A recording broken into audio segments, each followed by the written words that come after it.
कोई मीम कुछ चल रहा है क्या, ट्रेंडिंग है क्या सहवाग में? नहीं सर, पता नहीं है एक्चुअली। अच्छा ठीक है। Find the number of rational terms in this binomial expansion. याद है ऐसा कुछ क्वेश्चन हमने पहले सॉल्व किया हुआ है? एनीवेज नहीं याद है तो हम फिर से सॉल्व करते हैं। सबसे पहला काम क्या? हाँ? जनरल टर्म लिखो। सबसे यस, सबसे पहले जनरल टर्म। चलो जनरल टर्म लिखते हैं। बताओ क्या है जनरल टर्म?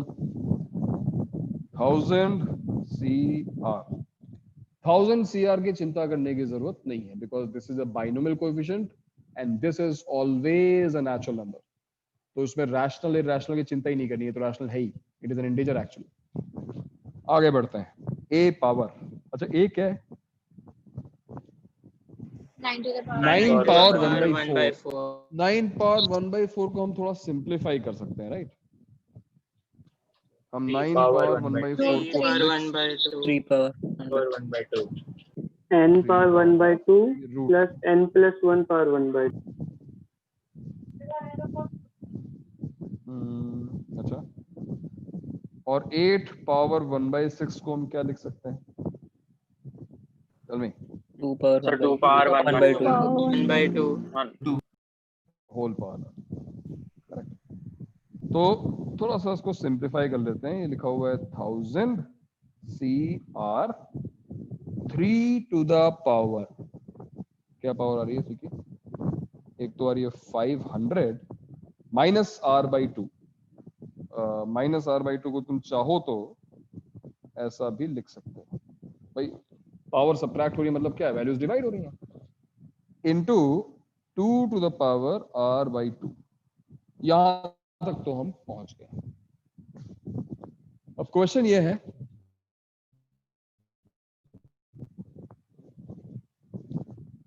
कि कब ये टर्म रैशनल होगी और कब ये टर्म सर आवाज कट गई आपकी। सर आवाज आ इवन रही नंबर्स।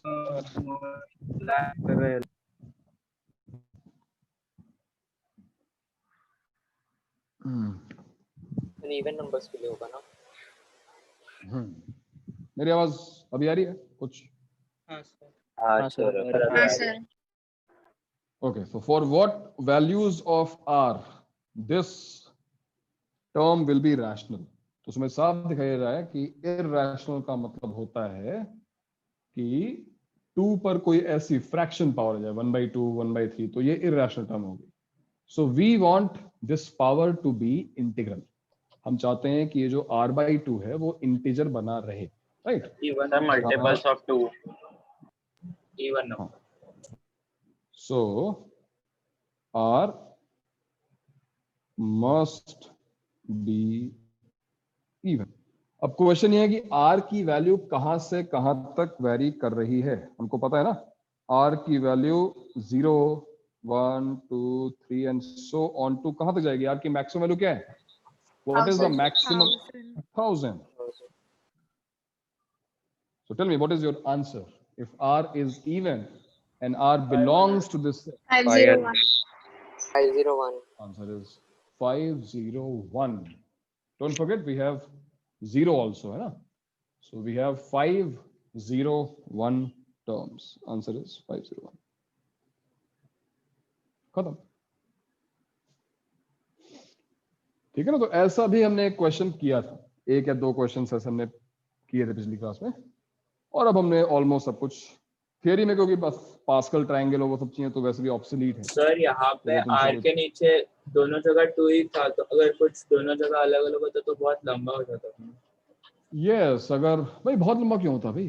मान लो एक होता R/2 और दूसरा होता R/3, तो इसका मतलब ये होता, हाँ हाँ ऑब्वियसली R2 से भी डिविजिबल होना चाहिए और R3 से भी डिविजिबल होना चाहिए। इसका मतलब R2 और 3 का जो एलसीएम है ऑब्वियसली 6 का मल्टीपल। 6 का मल्टीपल कितना लंबा हो सकता है?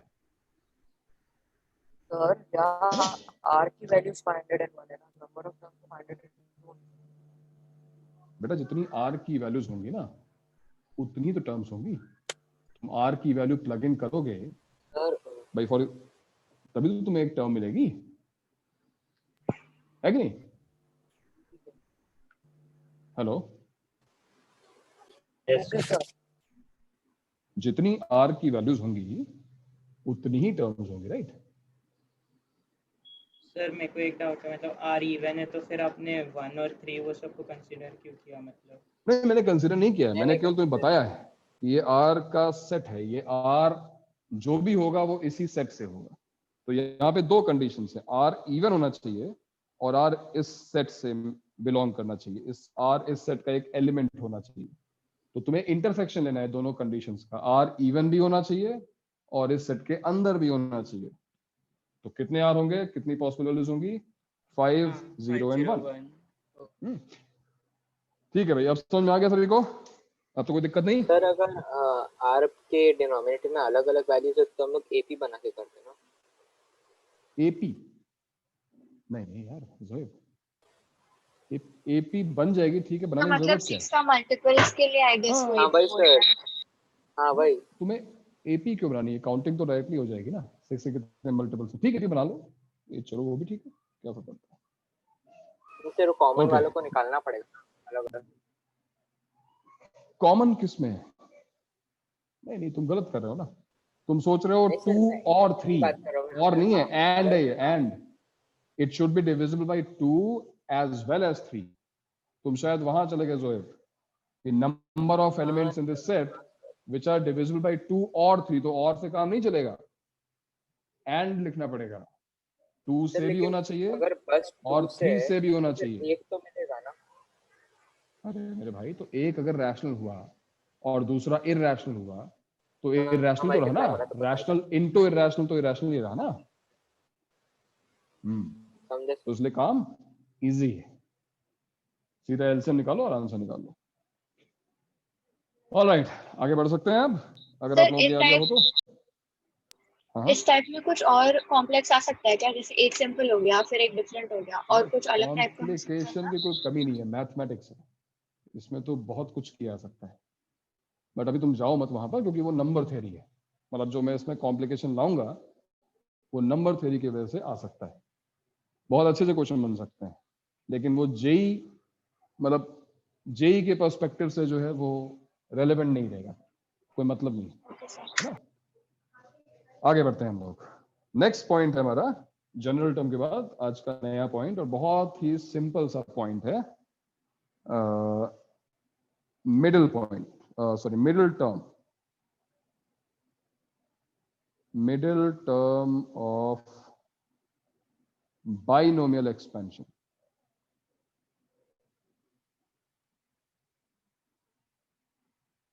तो ये है आज का नया पॉइंट, और बहुत ही सिंपल सा पॉइंट है। अरे मिडिल टर्म का मतलब तो समझ में आ ही रहा है, term which is in middle. Highest coefficient होना चाहिए सर, बाइनोमियल कोएफिशिएंट का हाईएस्ट होता है, यस, तो वो तो हम लिखेंगे, प्रॉपर्टी है उसकी, but in between middle term निकालना, स्टैटिस्टिक्स में तुमने मीडियन निकाली हुई है, correct? You know how to find a median in a set of data, जो देते होंगे डेटा जो होते हैं, एलिमेंट्स जो होते हैं, हालांकि वहां पे सॉर्टिंग भी करनी पड़ती है, सॉर्टेड है मान लो ऑलरेडी। तो मिडिल टर्म कैसे निकालते हैं? For example if I have let's say I have these 5 terms, so which term is in middle? n plus 1 by 2. Correct, because we have odd number of terms, so plus 1 whole by 2 plus 1 whole by 2, correct. अगर हमारे पास number of terms odd है, for example 1 2 3 4 5, so which term will be the midterm? Midterm will be number of terms plus 1 by 2, इसमें किसी को दिक्कत है नहीं। और अगर नंबर ऑफ टर्म्स इवन है, number of terms are even, for example 1 2 3 4 5 6, अब बताओ n अब by कौन 2 सी टर्म plus मिडिल 1. टर्म होगी? 1/2 अब हमारे पास दो मिडिल टर्म्स होंगे, राइट? अब इन दोनों को मिडिल टर्म कंसीडर किया जा सकता है। एक्चुअली उनका मीडियम टाइम average तुमने शायद लेते इसका हैं एवरेज निकाल दिया होगा, हाँ? हाँ भाई हाँ सर। एवरेज हाँ, लेकिन यहाँ पे एवरेज नहीं निकालना है। यहाँ पे we will say that these both these terms are middle terms, correct? This is as simple as that. कोई डिफिकल्टी नहीं है इस पॉइंट में। अब क्वेश्चन ये है कि अगर हमारे पास एक बाइनोमियल एक्सपेंशन है, चलो हम आते हैं अब सीधा पॉइंट पर। So in case of a binomial expansion like a plus b whole power n, a plus b whole power n. Case 1, if n is even, फिर एक which term will be the middle term? n plus 1/2. Are you sure? N even plus होगा 1 तो by sir 2, odd number of terms आएंगे। Correct. तो फिर वो sir n भी तो नहीं और रहेगा ना, वो n plus 1 हो गया ना। सर n/2 रहेगा और n/2 और n plus 2/2। मतलब दो आंसर्स हैं इसके। हाँ Sure. सर, एक n/2h टर्म और दूसरा सर नहीं एक नहीं ही सर, आंसर आना चाहिए। सर n plus 1 by 2 एक सर. ही होगा। एक ही आंसर आएगा। Those who are saying n by 2, ये तो उनके सर नहीं लिए हो सकता। एक ही सजेशन है, मेंटोस खाओ, दिमाग की बत्ती जलाओ, because n plus 1 by 2, n plus 1 by 2 तो हो ही नहीं सकता ना, बिकॉज इवन प्लस 1 ऑड हो गया, ऑड बाई 2 तो इंटीजर ही नहीं है, तुम कौन सी टर्म निकाल रहे हो? थोड़ा दिमाग लगाओ, ये तो हो ही नहीं सकता। n और जो plus लोग 2 बोल by रहे 2 हैं प्लस 2/2 होगा। n plus 2 by 2 n by 2 n plus 1 by 2 n and plus n 2 plus by 2 3 या by फिर n 2. by 2 plus 1। और उसका n/2 रीजन plus क्या है? 1h टर्म का। यस, उसका रीजन क्या है कि अगर यहाँ पर पावर n है तो जो नंबर ऑफ टर्म्स है, नंबर ऑफ टर्म्स वो n नहीं है, वो n plus 1 है।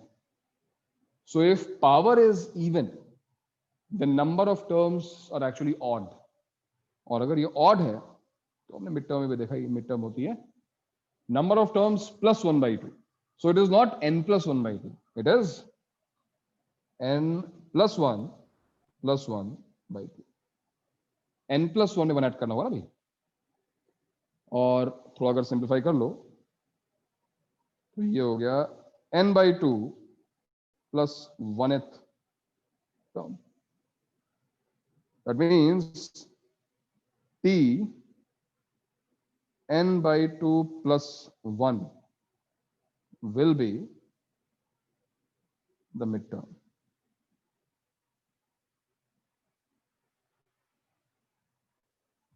Fine. So this is case 1. Don't get confused. कहीं पर छोटा सा पॉइंट है, सिंपल सा पॉइंट है, कंफ्यूज होने की जरूरत बिल्कुल नहीं है यहाँ पर। वो इसलिए मैं कह रहा हूँ कि एक ही जगह तो मिस्टेक कर सकते हो। If you consider n as number of terms तो मिस्टेक हो जाएगी, ध्यान रखना। n नंबर ऑफ टर्म्स नहीं है, number of terms n plus 1। अभी तो चाहिए सिंपल है। केस 2 की आवाज कर रही है फिर से, बीच में हाँ सर, थोड़ा थोड़ा। अच्छा, इफ n इज ऑड, बताओ। Sir n plus 1 the whole by 2।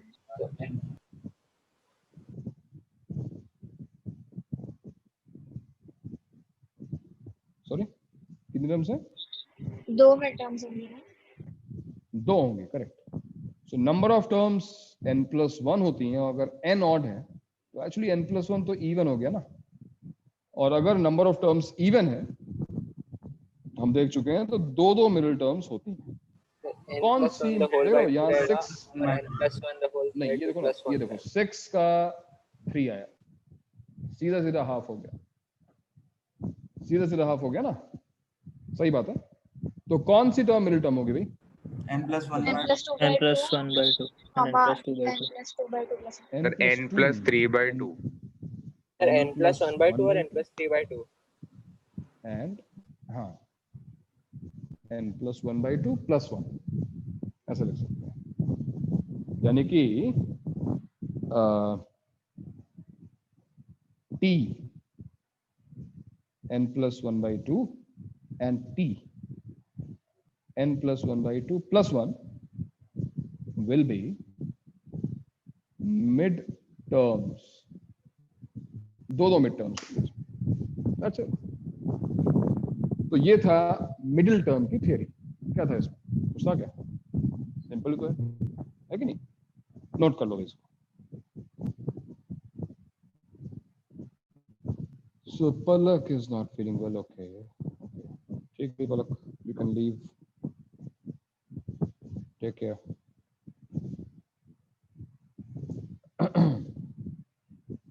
और कौन है ये? सर जब पीरियोडिक टेबल के एक्रोनिम्स याद हो रहे थे तो आपको भी मजा आया था क्या? ठीक ही था स्टार्टिंग के लिए तो। सर आज का केम रिकॉर्डिंग देखना सर, मजा आएगा। है हम आज पीरियोडिक टेबल याद कर रहे थे बड़े इनोवेटिव तरीकों से। तरीका हमारे टाइम में डिफरेंट है। क्या तुम्हारा क्या तरीका है? क्या बताऊं सर? तो भी प्रिसाइज इलिसिट मीन्स, बट ठीक है। ओह सर रिकॉर्डिंग ऑफ करना पड़ेगा कुछ कुछ के लिए। सर एकदम देसी चले गए थे बिनानी से। फिर अर्शद सर का सुनना है सर। हाँ अर्शद सर का सुनना सर, ये तो जीजी सर का था। अर्शद सर का क्या हुआ? उन्होंने बोला था उनका और मतलब और अच्छा है उनका। अच्छा, उनका और भी अच्छा है, मतलब उसके लिए और भी रिकॉर्डिंग ऑफ करनी पड़ेगी। ठीक है, बढ़िया है। नहीं मतलब हमने भी किया था, बट इतना कुछ तो नहीं करनी जरूरत पड़ी, लेकिन ठीक है, जितना होगा उतना जल्दी याद हो जाएगा, वो भी अच्छा है, उतना इंटरेस्ट आता है ना। चलो ठीक है, लेकिन मुझे आज तक समझ नहीं आया कि पीरियड टेबल याद क्यों करनी होती है, मतलब क्यों? आइंस्टाइन ने बोला था things which can be looked up don't need to be memorized. Definitely not. And this is all like information is commodity now. मतलब पेपर में दे देना तो पेपर देख लेना, उसमें क्या वॉल पे टांग ले अपने, पेपर तो घर पे देता है। सर पूरा टेबल ही देना चाहिए पेपर में। हाँ देना चाहिए, एग्जैक्टली देना चाहिए। क्या क्या मतलब है यार, मेरे टेबल को देखकर रट के उसको क्या क्या कर लूंगा यार? मुझे उसका एप्लीकेशन आना चाहिए ना, मुझे कुछ कहा जाए कि हाँ भाई इस एलिमेंट की प्रॉपर्टीज हैं, अब इसको मैंने ऐड किया, उसमें क्या रिजल्ट। उससे हम कॉन्फ़िगरेशन याद हो सकता है ना। सीधा सीधा कॉन्फ़िगरेशन ही दे देना चाहिए सर। कॉन्फ़िगरेशन रख के क्या फायदा, एक बार समझ में आ गया कैसे घुसता है इलेक्ट्रॉन, बस हो गया ना। हाँ ठीक है ना, वही तो मैं कह रहा हूँ। चलो कॉन्फ़िगरेशन भी एक बार हम जब बनाते हैं, कुछ कहीं पे एक्सेप्शंस आते हैं, वो सब चीजें एक बार करने के लिए ठीक है, लेकिन फिर पीरियोडिक टेबल रट कर बैठे हो। अब तुम्हारा अगर तुम काउंटर क्वेश्चन करोगे मैथ्स में फॉर्मूला क्यों याद करने, तो मैथ्स में फॉर्मूले नहीं होते हैं। मैथ्स जिसको तुम फॉर्मूला बोलते हो वो एक सिंपल क्वेश्चन होता है, उस सिंपल क्वेश्चन का सोल्यूशन तुम रट लेते हो, है ना। sin a plus b is equal to sin a cos b plus cos sin b is not a formula, it's just a question. तुमने इस क्वेश्चन का सोल्यूशन रट लिया। अब इस क्वेश्चन के हेल्प से हम कुछ ट्रिकी प्रॉब्लम्स सॉल्व कर पाएंगे, जल्दी सॉल्व कर पाएंगे, क्योंकि जो उसका डेरिवेशन था अगर हम उसका यूज करें तो हर क्वेश्चन जो उस फॉर्मूले से सॉल्व हो रहा था वो उस डेरिवेशन से सॉल्व होगा definitely. But just to reduce the time to solve this problem हमने वो चीज रख ली। तो मैथ्स कंप्लीटली एप्लीकेशन बेस्ड, और जिनको हम फॉर्मूला बोलते हैं अगर उनको तुम एज ए क्वेश्चन देखो तो जितने ज्यादा क्वेश्चंस हमको याद हो जाएंगे वो एग्जाम के लिए डेफिनेटली बेटर होगा। हम टाइम जो लेते हैं वो रिड्यूस हो सकता है, वो लेटर ऑन जो है वो तुम्हें ट्रिक्स और वो सब लिखवाई जाएंगी कि ऐसे क्वेश्चंस रट लो, फॉर्मूले के अलावा ये कुछ क्वेश्चंस हैं इनको भी याद कर लो, क्योंकि कई बार मतलब रिपीटेडली पूछे गए एग्जाम्स में। तो वो सब करने से टाइम जरूर रिड्यूस होता है, बट स्टिल क्वेश्चन फिर वही है कि लर्निंग कहाँ है, हम सीख क्या रहे हैं। हम रट के उसका आंसर डायरेक्ट लिख दें वो ठीक है, टाइम बच गया, लेकिन हमने सीखा क्या? सीखते हम तब हैं जब हम कोई कॉन्सेप्ट पढ़ते हैं और उसको किसी प्रॉब्लम में उसको अप्लाई करते हैं, तो सीखना उसे कहते हैं। तो एक क्वेश्चन सामने आया, तुमने एक कॉन्सेप्ट पढ़ा है, डेफिनेशंस पढ़ी नई नई, उस कॉन्सेप्ट को तुमने अप्लाई किया उस प्रॉब्लम को सॉल्व करने में, वो लर्निंग। ना कि हमने एक पेज 2 पेज पढ़ लिए, फॉर्मूले, काम खत्म, आज मैंने बहुत पढ़ाई की है। पढ़ाई तुमने की है, और ये भी है कि ऐसा भी नहीं कि नुकसान हो जाएगा उससे, फायदा मिलेगा, बट फिर बात है लर्निंग नहीं हुई, कुछ सीखा नहीं हमने नया।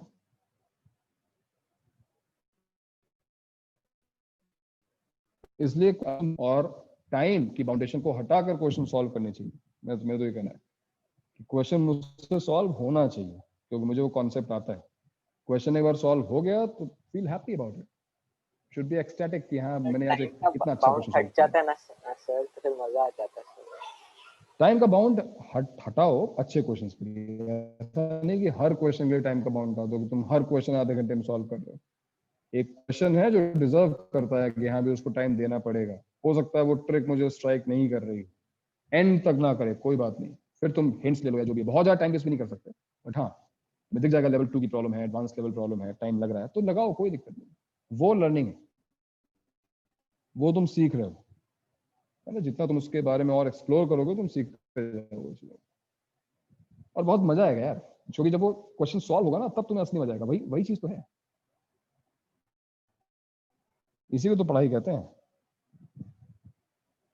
सही बात है सर। तो मिड टर्म, हाँ मिड टर्म का देखो, मिड टर्म का कॉन्सेप्ट बहुत इजी है।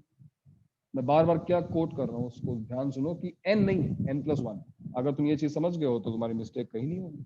और एक क्वेश्चन ट्राई करते हैं, मिडिल टर्म पे क्वेश्चन ट्राई किया जाए। क्वेश्चन तो क्या ही बनेगा, ऐसा कुछ मान लो 1 minus x²/2 power 14, find the middle term.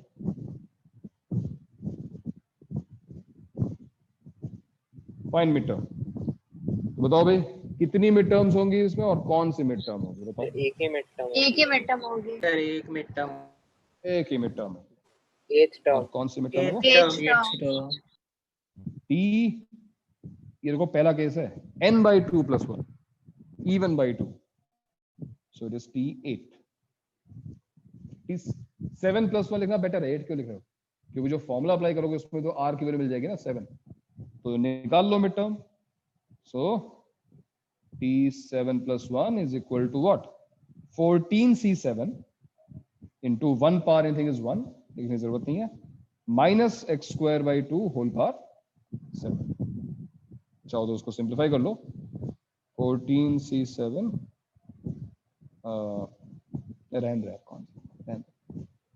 Minus 14c7 divide by 2 power 7 into x power 14।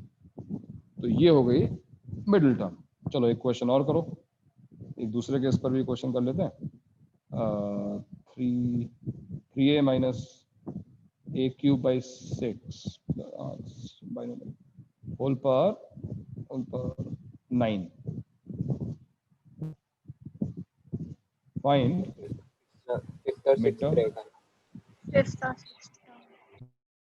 Yes, तो तुम्हें पता है कि हम केस 2 में, because power is odd, power odd है but number of terms even है, 9 + 1 10 टर्म्स है वहां पे एक्चुअली। तो मिड टर्म्स जो होंगी यहाँ पे, मिड टर्म्स होंगी, और वो हाँ वो होगी t5। अच्छा ये 5 कैसे आ गया? t9 + 1/2 and t9 + 1/2 + 1, that is t5 and t6. So find t5 and t6, write your answer। देखो क्या आता है, t5 and t6 क्या है कि t5 होगी 9c4,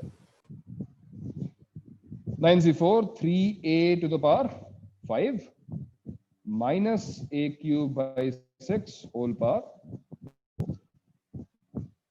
फिर से एक बार, हालांकि ये तो तुम सिंप्लीफाई कर सकते हो। What is 9c4? What is 9c4 बताओ? 126 आई थिंक। चेक करो, सही है?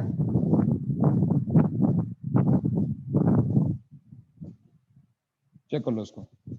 3 power 5, a power 5, a power 12 and okay 6 power 4, 2 power 4 into 3 power 4। तो कैलकुलेट करके तुम चाहो तो उसको लिख सकते हो। क्या आएगा अभी बताओ? 3 पावर 4 ये 5, एक 3 बच गया।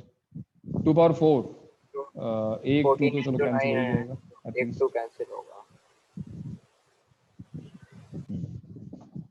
तो क्या आंसर आ रहा है बताओ? 63 into 3 189 divide by 8 into 8 to the power 17। ये सिंप्लीफिकेशन तुम्हें करने पड़ सकते हैं एग्जाम में, है ना, इसलिए इसकी प्रैक्टिस करते रहो। एक जो कैलकुलेशन है वो तुम्हें करनी पड़ सकती है। अच्छा, द अदर मिडिल टर्म, चलो calculate and tell me final answer. What is T6? What is T6? Calculate it.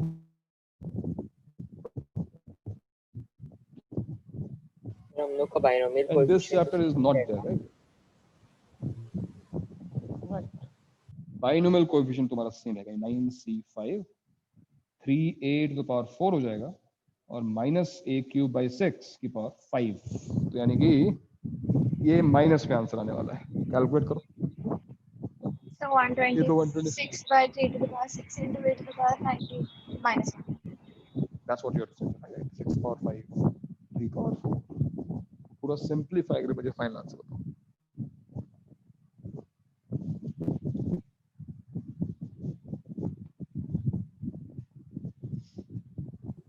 minus 21 by 16 into minus 8 power 21 by 16, correct, into 8 to the power 19, correct. So what was so special in these middle terms? I mean, ये था ही क्यों ये point? ये point आया ही क्यों? What is special about the middle term in a binomial expansion? We know there is sir something calculation special. Easy कर देगा थोड़ा, मतलब ब्रेक कर देंगे ना उसको। नहीं, सर उसका मिडिल टर्म में स्पेशल ये है कि जो उसका बाइनोमियल कोएफिशिएंट ज्यादा रहेगा। उसका अगर तुम्हें पास्कल ट्रायंगल याद हो तो बिकॉज वो पैलिंड्रोमिक था, तो first is same as last, second is same as second last, third is same as third last, और ये इंक्रीजिंग था, स्टार्टिंग से इंक्रीज कर रहा था, तो उसका मतलब एंड से भी वो इंक्रीज ही कर रहा है, पीछे आ रहा है। इसका मतलब ये हुआ कि कहीं मिडिल पे जाके वो अपनी हाईएस्ट वैल्यू अटेन करेगा। तो ये बिल्कुल सही बात है कि मिडिल टर्म में स्पेशल क्या है? मिडिल टर्म, इसको हाईलाइट करो, इंपॉर्टेंट पॉइंट है ये। Middle term in binomial expansion contains the highest, the largest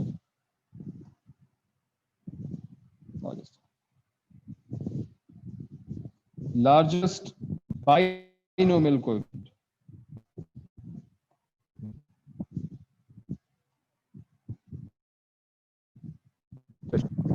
इसका बाइनोमियल कोएफिशिएंट सबसे बड़ा है ना। कि अगर तुमसे पूछा जाए 24CR is maximum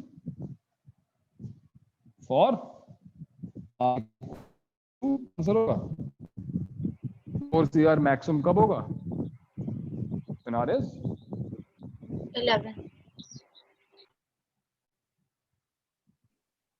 You sure?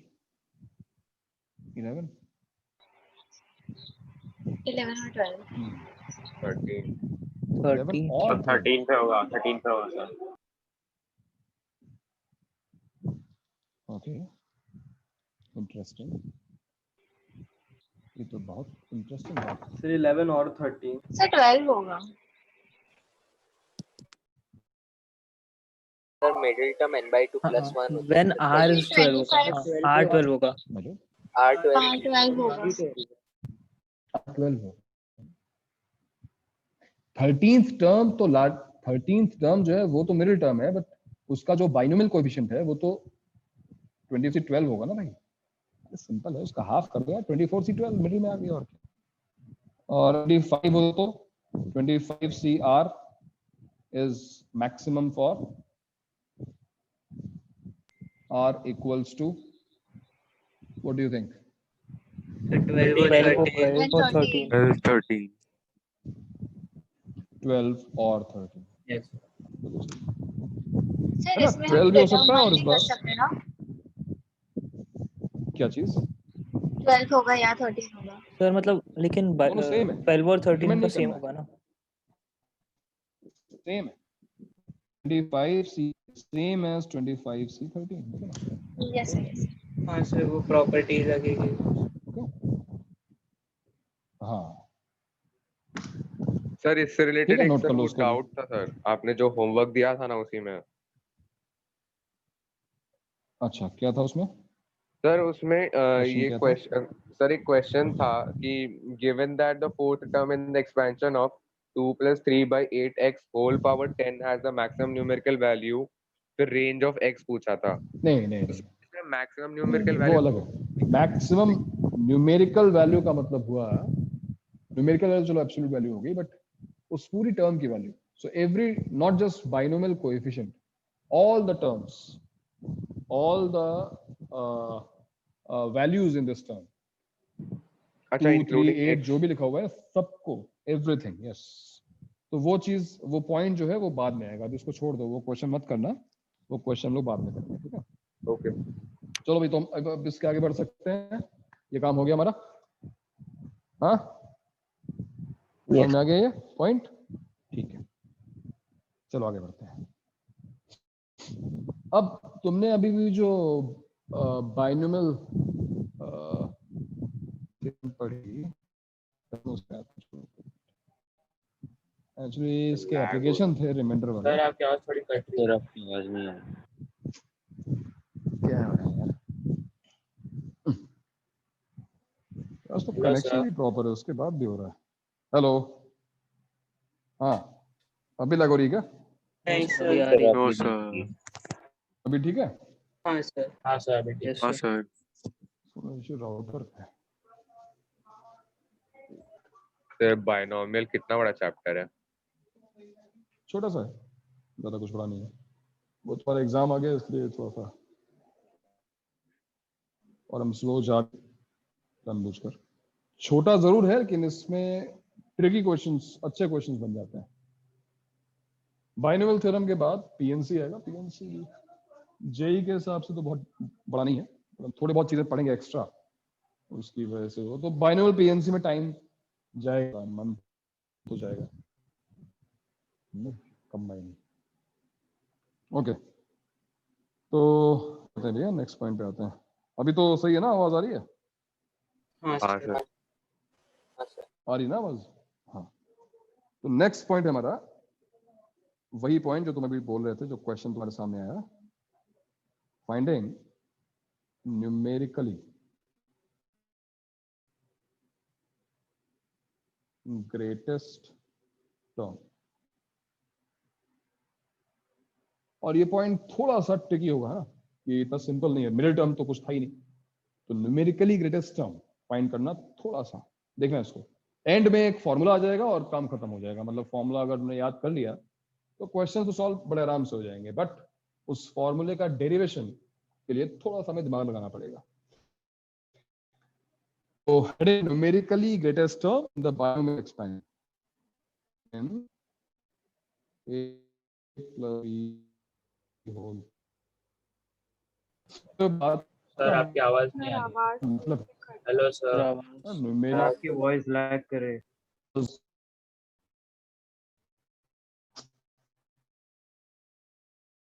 अच्छा,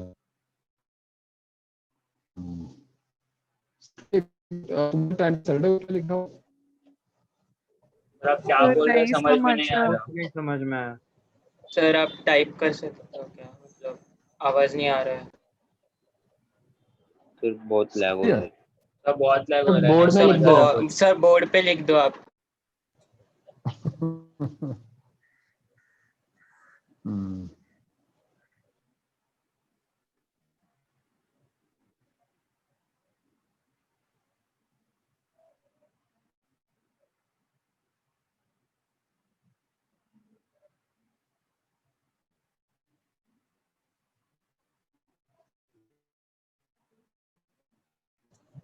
सर आप क्या बोल रहे हैं, नहीं सुनाई दे रहा कुछ।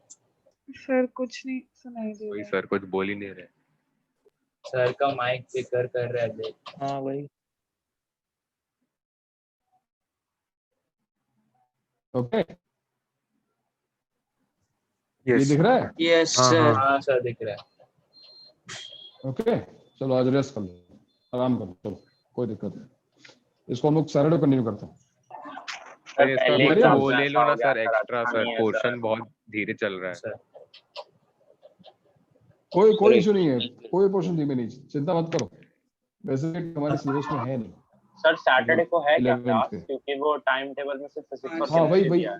सैटरडे को Timetable में क्लास सैटरडे नहीं को थी, मैथ्स नहीं वो है। मैं रख रहा हूँ, अच्छा ओके ओके सर। सर। मैं रख रहा हूँ उसको, रख ओके रहा सर, हूँ, ओके। रहेगी, ओके सर, बाय सर। ठीक है चलो। Bye sir. बाय बस सर। दूसरा कोई ऑप्शन है? हाँ चलो ओके बाय। Bye sir.